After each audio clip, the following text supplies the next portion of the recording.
नमस्कार दोस्तों, मैं जुगल किशोर आप सबका अपराध की कहानी में सबका स्वागत करता हूं। दोस्तों, आप सब हमारे साथ जुड़े हुए हैं। चैनल को सब्सक्राइब करें और लाइक करें और कमेंट करें। आपके सहयोग से मुझे हिम्मत मिलती है। दोस्तों, कोई भी रिश्ता जब तक हमारे समाज के अनुरूप ना हो, समाज ऐसे रिश्ते को मंजूर नहीं करता। हमें व्यवस्था ही ऐसी बनाई हुई है। चोरी छुप कर कोई भी रिश्ता कभी भी कामयाब नहीं होता। इंसानियत जरूरी अलग बात है, मगर कभी कभी कुछ लोग समाज के बाहर निकल कर चलने का प्रयास करते हैं और उसका नतीजा अच्छा नहीं होता। अक्सर ऐसे रिश्ते क्राइम की तरफ ही जाते हैं। चले दोस्तों, कहानी शुरू करते हैं। कभी कभी माँ बाप भी ऐसे काम कर जाते हैं जिससे बच्चों का सिर समाज में शर्म से झुक जाता है। नन्हकी और सुरेंद्र ने भी कुछ ऐसा ही किया।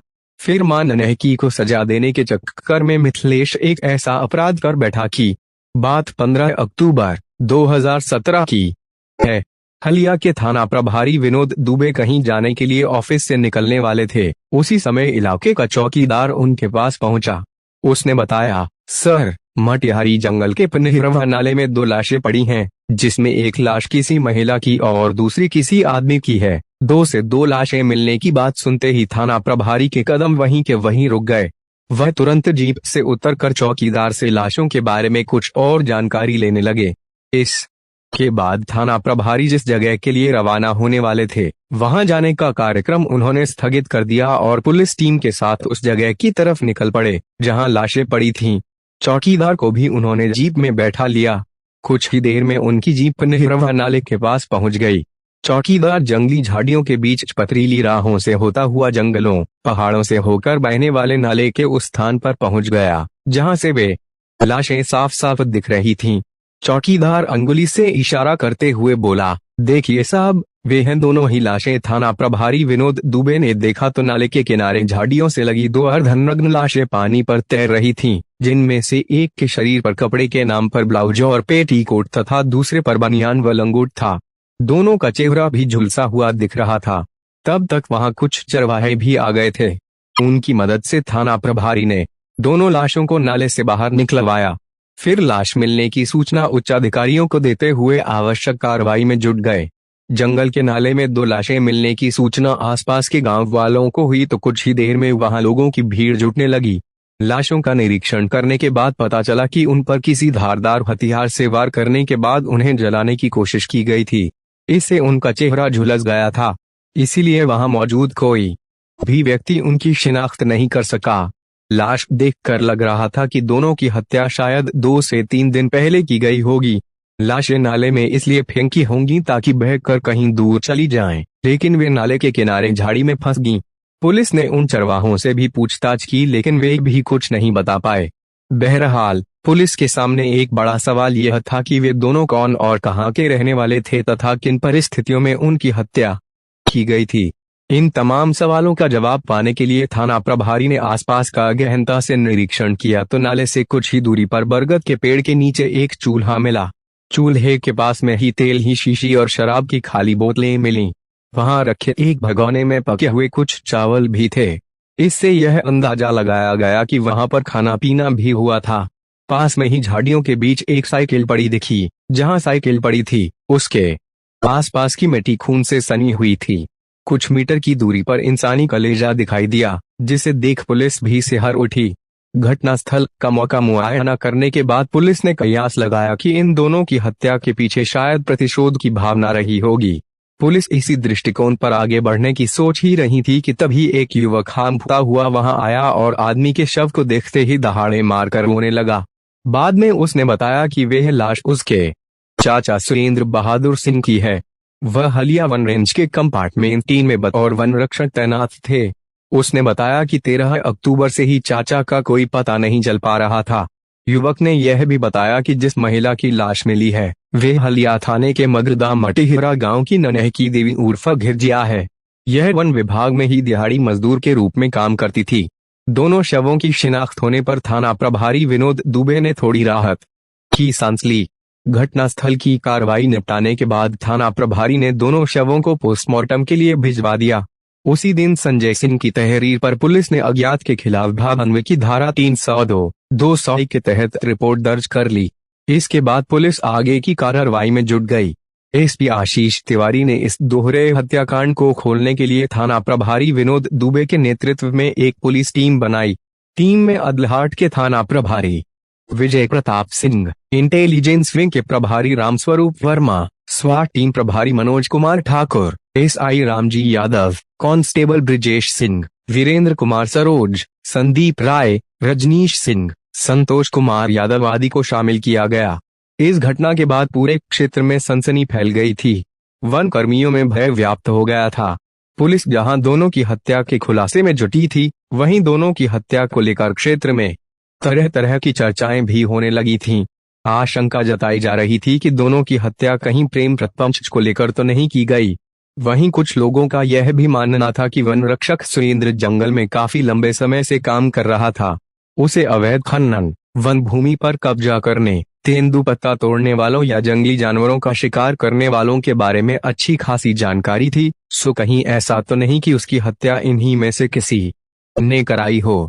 पुलिस टीम इन सभी पहलुओं पर गौर करते हुए कदम बढ़ा रही थी, लेकिन एक पखवाड़ा बीत जाने के बाद भी पुलिस के हाथ खाली थे।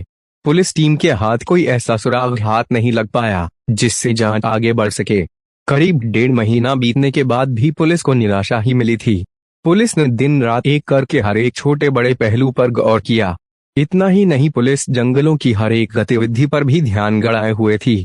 घटनास्थल के पास मिले खाने पीने आदि के सामान से पुलिस को यही आशंका थी कि हत्या में किसी खास करीबी का हाथ हो सकता है। इसी बीच पुलिस टीम को कुछ अहम सुराग मिल गए, जिससे उसे आगे बढ़ने की कुछ उम्मीद की किरण दिखाई दे गई। हत्याकांड की छानबीन में जुटी पुलिस टीम को सर्विलांस के जरिए पता चला कि घटना वाले दिन मौके पर 2 मोबाइल नंबरों की लोकेशन साथ साथ थी। पुलिस टीम ने जब उन नंबरों पर काम करना शुरू किया तो पता चला कि एक नंबर तो मृतक सुरेंद्र का था, जबकि दूसरा नंबर मृतका नन्हकी देवी के बेटे मिथिलेश का था।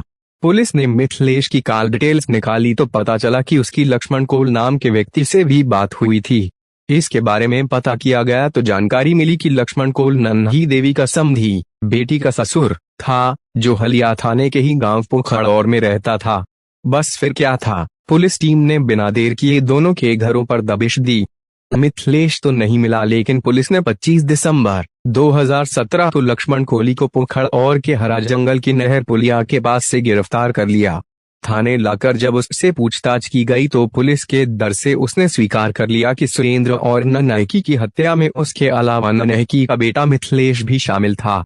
उसने हत्या के पीछे की जो कहानी बताई वह कुछ इस प्रकार रही। उत्तर प्रदेश का मिर्जापुर जिला मध्य प्रदेश की सीमा से लगा हुआ है। इस जिले का हलिया थाना मध्य प्रदेश की सीमा पर स्थित है। यह क्षेत्र दूर दूर तक फैले घने जंगलों, पहाड़ों से घिरा हुआ है। मध्य प्रदेश के रीवा जिले का हनुमना थाना भी मिर्जापुर जिले की सीमा से लगा हुआ है। हनुमना थाना क्षेत्र भी घने जंगलों से घिरा है। दोनों ही राज्यों के इन वन रेंज क्षेत्रों के अलग अलग कंपार्टमेंट में वन रक्षकों की तैनाती की गई है। ये वन रक्षक वन्य जीवों से लेकर वनों की रखवाली करने के साथ हर छोटी बड़ी सूचनाओं से विभाग को अवगत कराते रहते हैं। हलिया थाना क्षेत्र का पूरा इलाका घने जंगलों, पहाड़ों के साथ जंगली जीव जंतुओं से भी पट्टा है। इसी के साथ तेंदुपत्तों का भी यहाँ तुड़ान होता है, जिससे सरकार को भारी भरकम राजस्व की प्राप्ति होती है। इस क्षेत्र के गांव भटवारी कला का रहने वाला 53 वर्षीय सुरेंद्र बहादुर सिंह भी वन रक्षक के पद पर तैनात था। इसी रेंज में क्षेत्र के मगरदा मट्टीहिरा गांव की नन्हकी देवी भी दिहाड़ी मजदूर के रूप में तेंदुपत्ते तोड़ती थी। बेटे बहू वाली नन्हकी देवी कुछ अरसा पहले पति की मौत हो जाने के बाद नीरस जिंदगी जी रही थी। भरा पूरा परिवार होने के बाद भी उसे अकेलापन महसूस होता था। कुछ यही हाल सुरेंद्र का भी था। भले ही नन्हकी देवी 48 साल की थी, लेकिन उसके गठीले शरीर को देखकर नहीं लगता था कि वो 48 साल की है।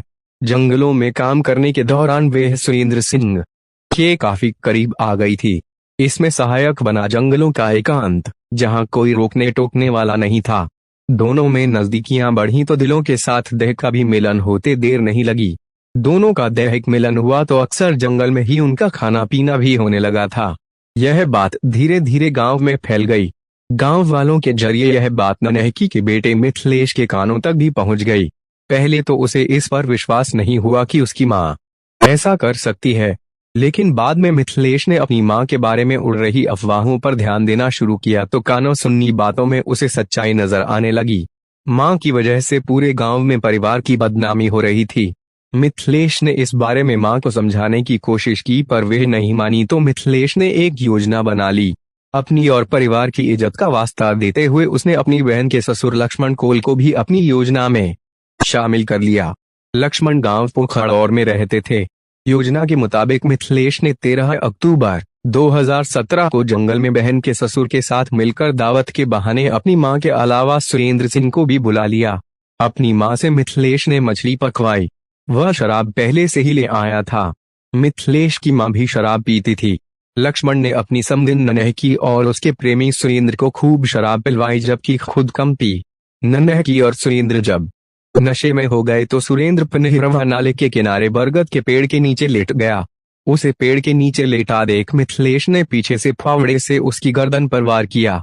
एक ही वार में उसका काम तमाम हो गया।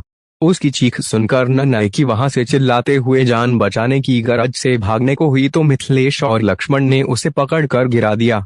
फिर फावड़े से प्रहार करके उसे भी मौत के घाट उतार दिया। दोनों की सांसें जब थमी तो मिथिलेश ने फावड़े से सुरेंद्र के सीने पर वार करके उसका कलेजा निकाल लिया और उसे काट कर फेंक दिया। कोई उन दोनों लाशों को पहचान न सके, इसलिए उनके कपड़े उतारकर मुंह पर रखकर आग लगा दी। हत्या करने के बाद दोनों शव वही नाले में फेंक दिए। सुरेंद्र की साइकिल तथा हत्या में प्रयुक्त दोनों फावड़े कुछ दूर पर झाड़ियों में छिपाकर वे दोनों वहां से भाग निकले।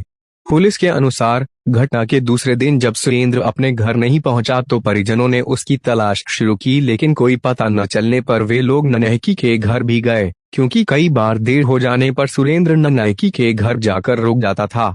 लेकिन वहां दोनों के न मिलने से घर वालों की चिंता बढ़ गई। नाते रिश्तेदारों के यहाँ भी घर सुरेंद्र को तलाशा पर उसका कोई पता नहीं चल पाया तो घर वाले थाना हलिया जाकर उसकी गुमशुदगी लिखवाने वाले ही थे कि नाले में लाश मिलने की खबर पाकर सुरेंद्र का भतीजा संजय वहां पहुंच गया। उसने अपने चाचा के अलावा नन्हकी की लाश भी पहचान ली। पुलिस ने लक्ष्मण को गिरफ्तार करने के बाद उसे 25 दिसंबर 2017 को पुलिस लाइन में प्रेस कॉन्फ्रेंस करके मीडिया के समक्ष पेश किया। लक्ष्मण द्वारा जुर्म कबूल करने के बाद पुलिस ने उसे सक्षम न्यायालय में पेश किया, जहां से उसे न्यायिक हिरासत में भेज दिया गया। दूसरी ओर एसपी मीरजापुर आशीष तिवारी ने केस का खुलासा करने वाली पुलिस टीम को शाबाशी देते हुए पुरस्कृत करने की घोषणा की। दूसरा फरार अभियुक्त मिथिलेश पुलिस को चकमा देता फिर रहा था, लेकिन पुलिस के बढ़ते दबाव को देखते हुए उसने भी अंततः न्यायालय में आत्मसमर्पण कर दिया, जहां से उसे भी जेल भेज दिया गया। कहानी लिखे जाने तक दोनों अभियुक्तों की जमानत नहीं हो सकी थी। दोस्तों, आपकी कहानी अच्छी लगी हो तो कमेंट करें और चैनल को सब्सक्राइब जरूर करें। कल फिर मिलते हैं एक और नई कहानी।